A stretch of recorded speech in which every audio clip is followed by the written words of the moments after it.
Deze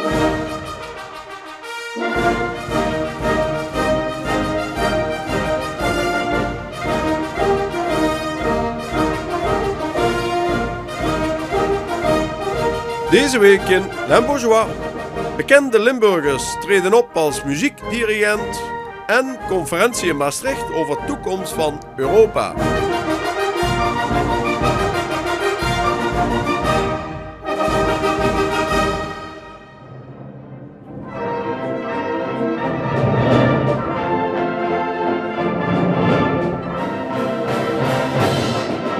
We zijn hier achter de coulissen in de Schouwburg van Sittard. En wel voor de Limburgse maestro. 5 bekende Limburgers spelen hier vanavond als dirigent. En dan kan er maar eentje winnen. Het wordt een hele spannende avond.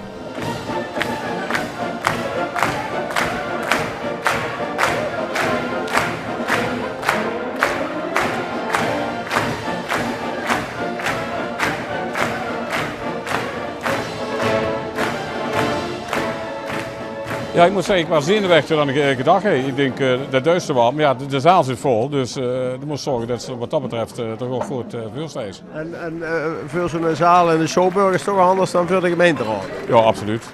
Kijk, daar heb ik een dirigeerstok nu, dan heb ik een hamer, dus daar gooi ik af en toe met. Vandaag kon ik op met de dirigeerstok. Maar het is lastig, het moest gewoon loesteren. Ja. En als je dan van Hoezen niet metgekregen hebt, ja, dan is het gewoon lastig. Maar ik vond het hartstikke leuk.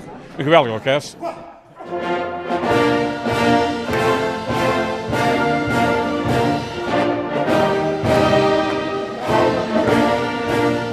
Het viel nog mee in de eerste ronde, maar ja, dat zegt nog niks. Hè? Het zegt niks, nee, want het tweede stuk wat ik heb is veel moeilijker. Ja? Ja, met een solist, accordeonist, dus die moet ik in de gaten houden. Het concert, het orkest, dus dat is een moeilijker stuk. Meer op de gevoelige toe? Het is heel romantisch, het is een wals, maar er zitten veel meer nuances bij het orkest. Dat ik moet alles in de gaten houden. Hè? Dus... Ik heb het idee dat alle 5 de kandidaten toch wel ambitieus zijn. Hè? Ja, ze zijn ambitieus. Ze willen allemaal winnen.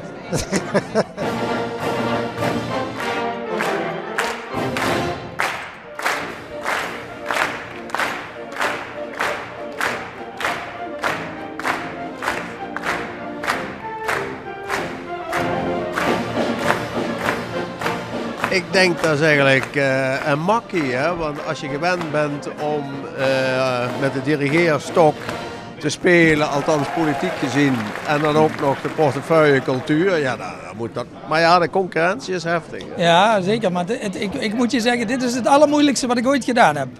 Oh, dat is wel wat. Ja, absoluut. Ja. Want de linkerhand moet wat anders doen dan de rechterhand. En op het gouvernement is dat heel simpel. Wij weten altijd precies van elkaar wat we doen. Althans, dat hopen we. Precies. Ja, ja.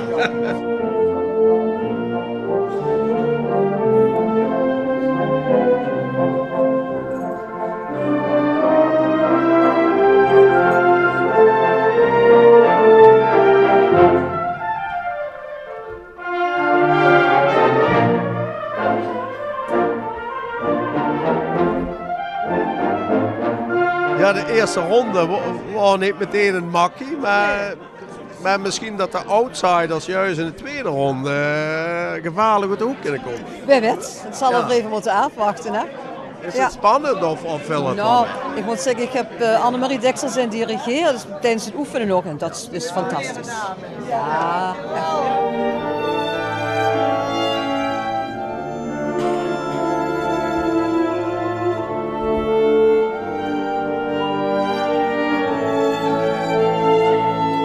Het is ook nog een beetje een uitwedstrijd in Sittard. Ja, dus dat is reden te meer om in elk geval te winnen van mijn collega hier. Dat is wel mijn doel, ja. De eerste helft is dat nog gelukt. Dus, voorlopig zit het goed. Ja.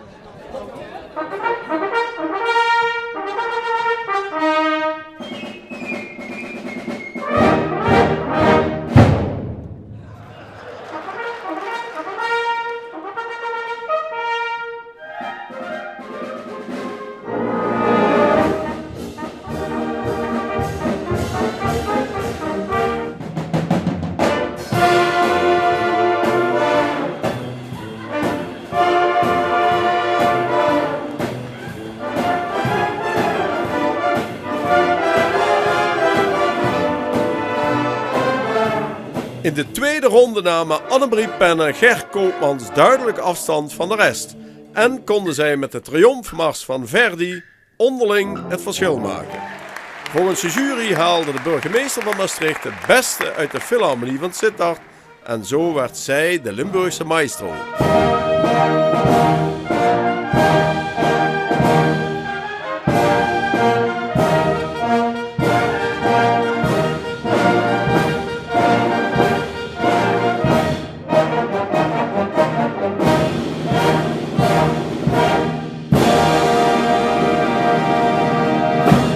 Het is niet niks, ik geloof grote blijdschap. Ja, en ik vind het echt geweldig. Het is, ja, je doet er toch je best voor wekenlang. Je probeert wat tijd te maken. En het is super spannend. Ja, en als je dan de beste bent, ja, is het gewoon lekker. Ja. En de winnen van de gedeputeerde van cultuur, Ja, dat is ook niks. dat is een dingetje, hè? Precies. Ik dacht, de gemeente heeft de provincie overwonnen. Had Schraar ook gezegd, als je maar zorgt dat je wint van Ger.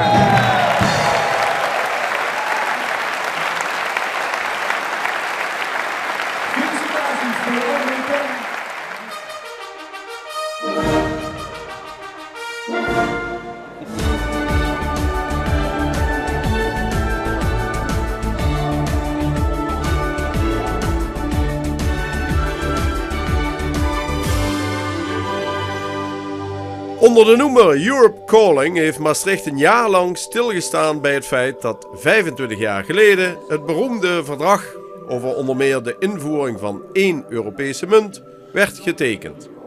In het stadhuis van Maastricht werd duidelijk dat de gemeente samen met de provincie Limburg en de Universiteit van Maastricht de betekenis en de zichtbaarheid van het verdrag de komende jaren nu leven gaat inblazen. U legde regelmatig de hand op het verdrag van Maastricht hier in het stadhuis. Het was alsof het een hele dierbare voor u was. Ja, is het ook. Is het ook, omdat het eerste poging was van Europese leiders na die enorme verandering die kwam toen de muur viel, om een vorm te geven aan dat nieuwe Europa. Op een manier die niet uitgaat van macht, maar van recht. Waar iedereen zich in kan herkennen en waar iedereen tot zijn recht komt. Ja. En wat uiteindelijk daartoe leidde, want u zei het zelf, van het belangrijkste is eigenlijk niet zozeer dat financiële en het economische, maar vooral om niet meer die oorlogen in Europa te hebben. Precies. En ik weet heel zeker dat een hele nieuwe jonge generatie Europeanen dat verhaal graag willen horen. Ik vind het een beetje flauw als oudere mensen zeggen, ja, dat interesseert jonge mensen niet meer. Nou, oorlog en vrede interesseert iedereen. Nu is het einde van een jaar Europe Calling, maar nu willen ze verder hier in Maastricht. Ik vind het mooie van dit initiatief dat het een uitnodiging is, niet aan politieke leiders of diplomaten, maar aan burgers om het gesprek aan te gaan over hoe zien zij Europa, waar willen ze naartoe met Europa. De burger is afwezig geweest te veel in die discussie. En Maastricht doet nu een mooie poging om die burger erbij te betrekken.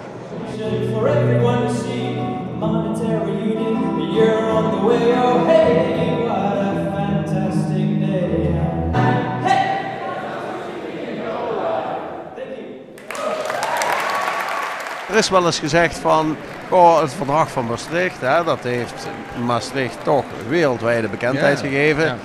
Maar zo de eerste jaren hebben we er misschien zo gek veel niet mee gedaan. Begint dat besef nu meer te komen dan vroeger? Ja, want we hebben met die, ik denk hoe langer je nou terugkijkt op sinds 1992, inmiddels 25 jaar weggegaan. De mensen waren ook in de beginjaren ook niet zo trots daarop. Er waren grote discussies in Europa. Moeten we wel die 1 euro? Moeten we? Nou, nu zie je ook de verworvenheden van datgene wat in het verdrag staat. En ik moet zeggen, ja, wij zijn toen bekend geworden, niet vanwege het verdrag zelf, maar vanwege het heel veel discussie over het verdrag. En als dat minder wordt, wordt ook die naamsbekendheid minder. Nou, deze tijden rond Brexit, rond de toekomst van de euro, rond verkiezingen in een aantal landen waar eurosceptische partijen aan deelnemen. Al dat soort discussies zorgen weer dat Maastricht en Limburg weer bekend worden. Zou je ook kunnen zeggen van Maastricht gaat nu toch bijna eindelijk wat meer doen met dat verdrag. Want ja, in de beginjaren, we hebben wel de top gehad en een hoop discussie over dat verdrag, maar als zodanig werd het niet echt uitgehangen als een grote vlag. Nee, dat klopt. En kijk, er staat een artikel in dat verdrag, artikel 20, en dat gaat over Europees burgerschap. En daar hebben we het volgens mij nog 25 jaar nog niet over gehad. En daar gaat het nu wel om. Het gaat om de burgers hier in de stad, maar ook in de omgeving en in de regio in Europa. Dus we gaan het inderdaad veel meer tastbaar maken, dichter bij de mensen brengen en ook vanuit de mensen moet het komen. Want het is echt belangrijk. Het klinkt allemaal heel abstract, maar als je goed nadenkt in je eigen leven, dan snap je dat het belangrijk is dat Europa één blijft voor veiligheid, voor vrede, voor welvaart. Dus dat moeten we zelf gaan doen. En kan het dan ook nog, dat zou mooi meegenomen zijn, een soort trekpleister worden voor buitenlandse bezoekers die zeggen van kom, we gaan eens naar die stad met dat wereldberoemde verdrag? Ja, dat denk ik wel. Ik denk ook dat dat al heel veel aantrekkingskracht heeft. En ook met name het laatste jaar met Europe Calling heeft gekregen. Er zijn heel veel bezoekers geweest. Het ligt in het provinciehuis. En ik begrijp van de gouverneur dat daar echt tienduizenden mensen naar komen kijken. Ja, dat doet het natuurlijk wel. Dat is een beetje de bijvangst ervan. Maar het gaat natuurlijk in de eerste plaats om onze passie op waar het om gaat en de waarden waar Europa voor staat. The Treaty of Maastricht was a revolution. For the first time in the history of the world, building peace became the aspiration of an entire continent. Unquote. Ik heb de indruk dat zo in het begin de eerste jaren na die Eurotop, is er eigenlijk niet zo gek veel mee gedaan. En dat nu pas het bewustzijn komt van, het is toch eigenlijk heel wat en heel historisch dat hele verdrag, daar moeten we nog meer mee doen. Ja, ik denk dat dat wel enigszins klopt. Hè. Europeanen, net als Maastrichtenaren, net als Nederlanders, zijn net mensen. Dat betekent dat als de omstandigheden comfortabel zijn, dat je dan geneigd bent om te vergeten wat het belang van verschillende dingen is. Als je kijkt naar de wereld van vandaag, dan zijn er eigenlijk veel bedreigingen. Er is veel onzekerheid en er is ook veel sluimerende frustratie. En die is vaak ook terecht. En in dat soort tijden ga je op zoek naar houvast. En een van de dingen die wij in West-Europa, maar nu ook in de hele Europese Unie vinden aan houvast, is onze recente geschiedenis, die ons zoveel stabiliteit heeft gebracht. En een van de absolute ankers in die geschiedenis is het verdrag van Maastricht. En dat betekent eigenlijk dat het verdrag van Maastricht ook een beetje een soort van schatkist is, waarin je weer opnieuw op zoek kunt naar wat zijn nou eigenlijk de belangrijke aangrijpingspunten om de uitdagingen van deze tijd aan te kunnen.